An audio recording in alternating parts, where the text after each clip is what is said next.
রংপুরের পীরগাছায় কেক কেটে এনসিপির অঙ্গ সংগঠন জাতীয় যুব শক্তির প্রথম প্রতিষ্ঠা বার্ষিকী পালন করা হয়েছে।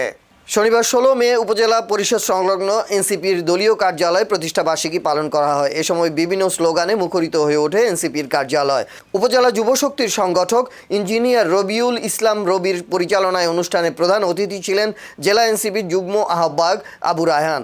এছাড়া অনুষ্ঠানে আরও উপস্থিত ছিলেন উপজেলা এনসিপির প্রধান সমন্বয়কারী আবদুল্লাহ আল মামুন শিমুল, যুগ্ম সমন্বয়কারী শরীফ উদ্দিন, সংগঠক রায়হান মিয়া, মাহবুব শেখ, সরল, রাকিবুল ইসলাম, হাফিজ, গোলাম রাব্বানি, আবদুল্লাহ আল সাইদ শামীম, আতাউল্লাহ গনি, মিথুন, আজিজুল ও লিটন।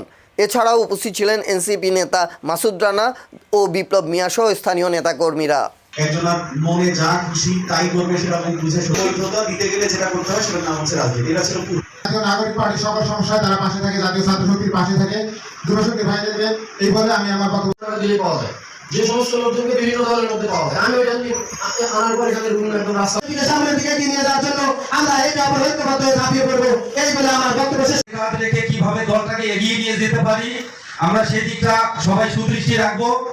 মতো মারামারি এবং কিছু করা যাবে না।